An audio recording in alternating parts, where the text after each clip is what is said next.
Hakim. Jamaah yang dimuliakan Allah Subhanahu wa taala, puji syukur kita panjatkan kepada Allah atas segala limpahan rahmat serta nikmat yang diberikan kepada kita, sehingga alhamdulillah pada sore hari ini kita bisa kembali dalam suasana yang sama dengan tahun kemarin, yaitu kita ngabuburit menunggu azan maghrib berkumandang, matahari terbenam sebagai tanda akhirnya puasa kita hari ini. Yang mudah-mudahan di awal Ramadan ini puasa kita menjadi awal yang bagus untuk puasa-puasa kita ke depannya. Amin ya rabbal alamin. Salawat dan salam semoga tetap tercurahkan kepada junjungan kita Nabi besar Muhammad sallallahu alaihi wasallam yang senantiasa kita nanti-nantikan syafaatul uzmanya besok di yaumul qiyamah. Jemaah para pendengar rahimahumullah, mari kita awali kegiatan sore ini. Tadi kita sudah baca lantai sedikit sambil menunggu waktu datang berbuka puasa. Kita tahlil sebentar, kita bahas tentang apa yang ditulis oleh Imam Nawawi Muhammad dalam kitab Al-Janniyah. Ya, mudah-mudahan dengan kita mempelajari kitab beliau ini, kita semuanya nanti diambil sebagai muridnya dan dimasukkan ke dalam surganya Allah Subhanahu wa taala bersama beliau. Dimana diawali dari karangan beliau ini dengan kalimat Bismillahirrahmanirrahim dalam mukadimahnya, wala haula wala quwwata illa billahil aliyyil azim. Di mana beliau mengawali tulisannya dengan kalimat wala haula wala quwwata illa billahil aliyyil azim, bahwasanya menyatakan beliau tidak ada daya, tidak ada kekuatan illa billah, kecuali semuanya itu hanya merupakan pertolongan Allah Subhanahu wa taala al-Aliyyil yang luhur, al-azim dan juga agung. Seseorang yang dia sudah timbul ketawaduannya kepada Allah Subhanahu wa taala, enggak pernah merasa dirinya ini kuat. Seseorang yang sudah timbul ketawaduannya, ketidakberdayaannya di hadapan Allah Subhanahu wa taala, enggak pernah merasa dirinya ini hebat. Kata Imam Haddad itu awal kalimat beliau tulis wala haula wala quwwata illa billahil aliyyil azim. Berbeda dengan kita bisa mengatakan sesuatu sudah sangat tahu itu, kalau bukan jasa saya mengatakan seperti itu. Oh, kalau itu bukan saya, kalau saya tidak ada lagi. Oh, kalau itu, oh udah. Tapi seorang yang sudah menghamba benar-benar merasa tidak berdaya di hadapan Allah Subhanahu wa taala, maka orang tersebut akan senantiasa mengucapkan kalimat la haula wala quwwata illa billahil aliyyil azim. Dan inilah yang dicontohkan oleh para orang-orang alim, orang-orang soleh. Ketika dia mendapatkan kesedihan, dia ucapkan la haula wala quwwata illa billahil aliyyil azim.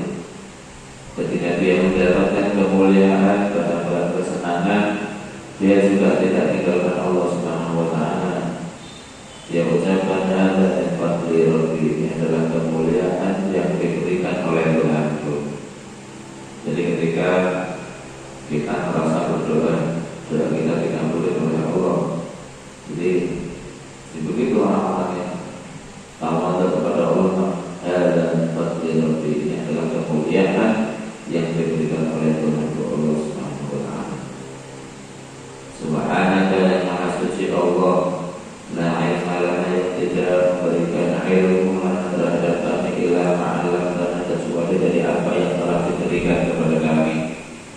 Innaka antal alimul hakim, maka sesungguhnya Allah tahu maha alim, maha tahu, al-hakim dan juga maha bijaksana. Jadi Imam Haddad mengajarkan kepada kita bahwasanya Subhanallah, maha suci Allah, dan hanya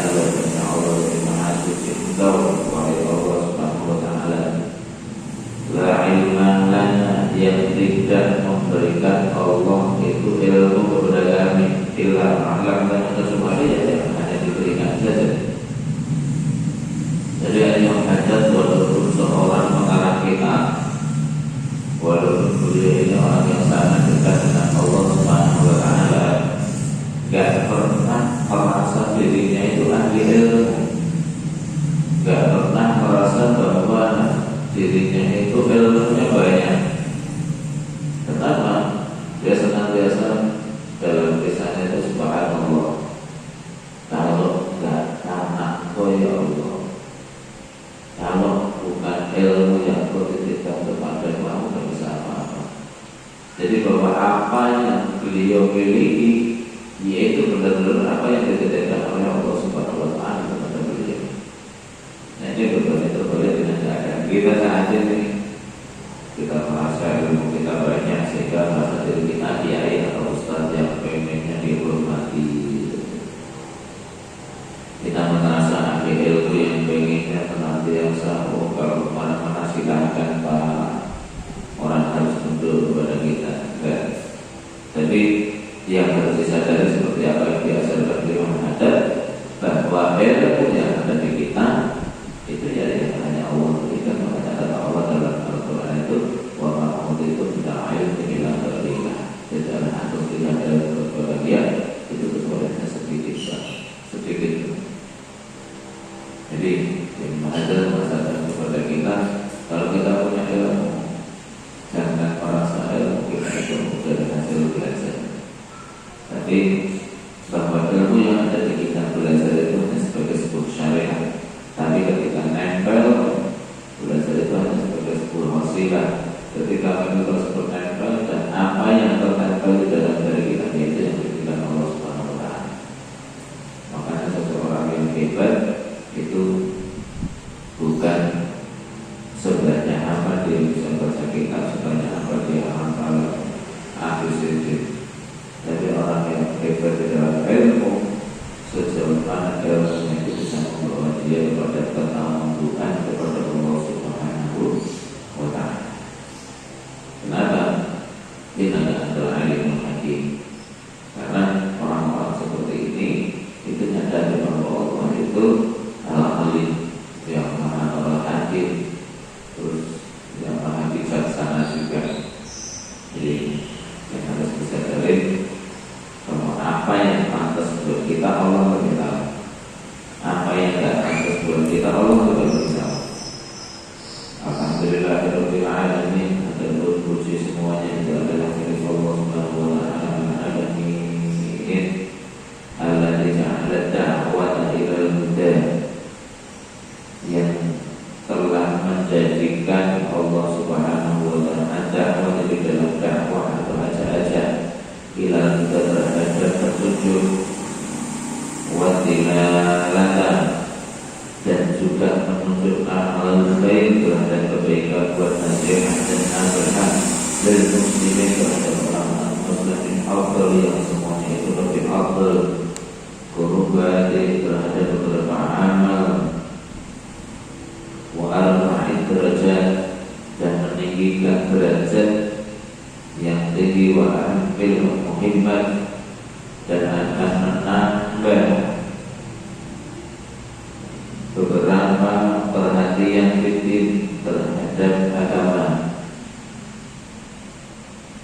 Wadzalika sabilu anbiya'illah, dan yang seperti itu dakwah di dalam menjalankan ajak-ajak terhadap perintah, terhadap petunjuk di dalam kebaikan itu merupakan jalannya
Jadi ajak-ajak terhadap petunjuknya Allah Subhanahu wa taala, wa dilalatan dan menunjukkan terhadap jalannya Allah Subhanahu wa taala, terhadap kebaikan-kebaikan di dalam nasihat. Jadi seseorang yang bisa duduk, bahasa kasar kita seperti ini, seseorang yang bisa duduk di dalam sebuah kebaikan, atau seseorang yang di situ bisa mengajarkan sebuah kebaikan, itu senantiasa haruslah dia syukuri. Jadi orang yang bisa duduk di majelis taklim, orang yang bisa duduk di majelis zikir, entah dia yang mendengarkan, entah dia yang ngajar, itu kita diajarkan untuk bersyukur kepada Allah Subhanahu wa taala. Kenapa? Karena orang yang mengajak terhadap kebaikan, pastaqibul khairat, orang yang mengajarkan tentang nasihat lil muslimin terhadap orang-orang muslim, itu sesungguhnya min afdhali qurubati. Orang yang duduk di majelis ilmu, orang yang mengajak terhadap kebaikan, orang yang saling menasihati di dalam kebaikan, itu lebih mulia daripada amal-amal yang membuat amal-amal yang beberapa amal yang kurban yang bisa mendekatkan dia kepada Allah Subhanahu wa taala. Contoh, sampai pikir Allah, itu masih kalah utamanya dengan orang yang saling menasihati di dalam kebaikan. Makanya Imam Haddad sangat bersyukur tentang hal ini. Alhamdulillah, dia mengucapkan rasa syukur seperti ini dengan syukur yang luar biasa. Makanya dalam beberapa pangkalan itu orang yang punya ilmu itu tentu belajarnya lebih tinggi dibandingkan dengan orang-orang yang khusyuk, sholat, doa, zikir, doa, tapi tidak punya ilmu, akan sangat mudah sekali untuk bisa dibelokkan oleh setan. Dan juga dengan saling menasihati terhadap orang muslimin di dalam bagian wa'al derajat, dan hal seperti itu akan meninggikan derajat orang-orang tersebut di hadapan Allah Subhanahu wa taala. Semakin kita banyak ilmu, semakin kita tawadhu, semakin kita sering duduk sama orang-orang yang berilmu, semakin kita sering nasihati di dalam kebaikan, Allah akan meninggikan derajat kita. Makanya kita bersyukur. Wa ahamil muhimmat, dan juga akan lebih diperhatikan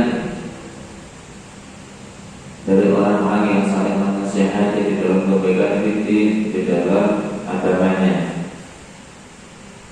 Wadhalika sabilu, kenapa? Karena semuanya itu merupakan sabilu, jalannya anbiya Allah, dari jalannya para nabi-nabinya Allah, dan para rasul-rasulnya Allah Subhanahu wa taala.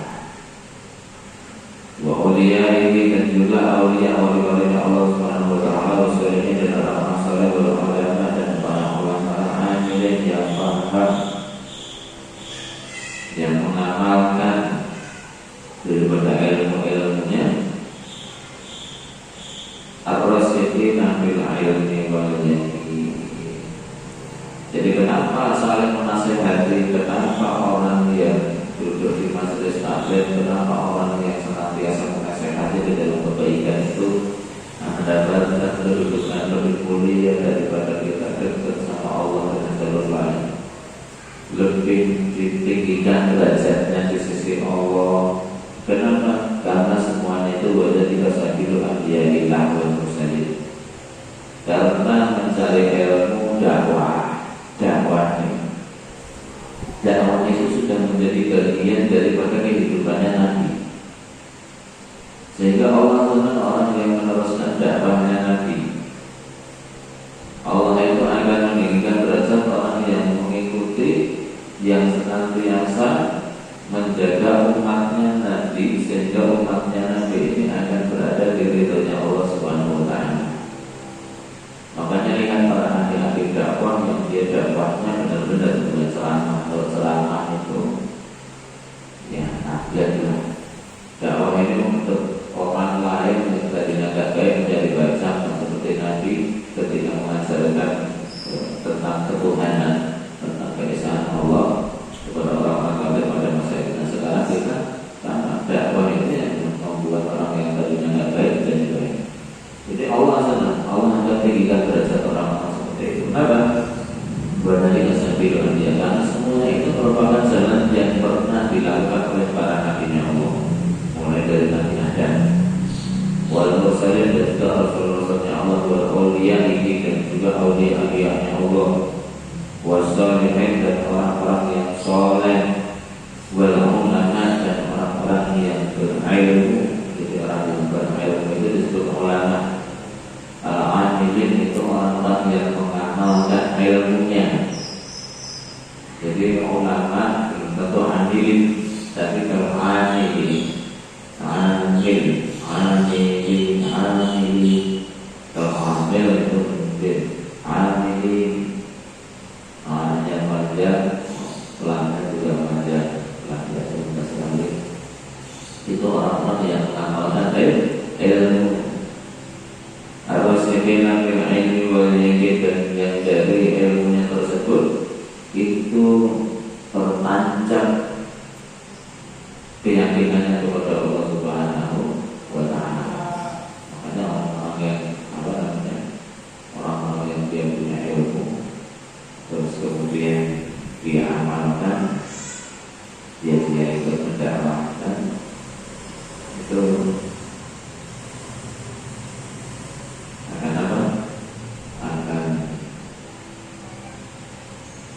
bisa membuat orang-orang itu tinggikan derajatnya kepada Allah Subhanahu wa Ta'ala. Kenapa Allahnya senang? Karena orang-orang seperti itu orang-orang yang mengikuti jalannya Nabi, orang-orang yang mengikuti jalannya orang-orang soleh, orang-orang yang mengikuti jalannya para ulama, dari ulama-ulama tersebut tentang keyakinan yang luar biasa kepada Allah Subhanahu wa Ta'ala. Wassalamualaikum warahmatullahi wabarakatuh. Wassalamualaikum warahmatullahi wabarakatuh. Dan untuk Allah serahkan kepada Tuhan kita Muhammad sallallahu alaihi wasallam, Rasul Amin, yang Nabi itu adalah Rasul Amin, yang bisa dipercaya oleh Nabi. Amin, amin, dengan manjat amin dipercaya. Kalau amin, amin kuat.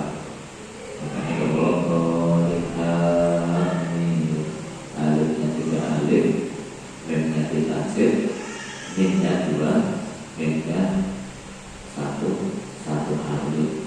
Kedua kalau mudah-mudahan Allah kabul doa kita. Tapi kalau amin itu maksudnya apa? Percaya. Kalau amin pendek kita kuat. Tidak baca pendek juga sudah lain hati. Tapi kalau kita paham artinya tidak paham.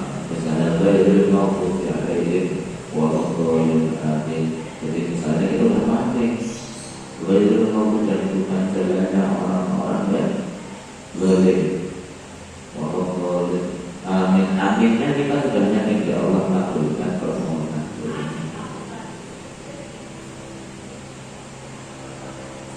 Wahidil Hakim, yang bagi Nabi adalah merupakan kekasih Al-Hakim, yang mendapatkan pangkat keunggulan atas Nabi, yang merupakan pemimpinnya para Nabi wal imam yang mutadi, dan imamnya orang-orang yang bertakwa bersedih dan bikin, dan juga menjadi Tuhan dari para sahabat walahikin, dan juga para lahikin. Orang-orang yang pada usul itu orang-orang yang menyatu, orang-orang yang menyatu dengan Allah Subhanahu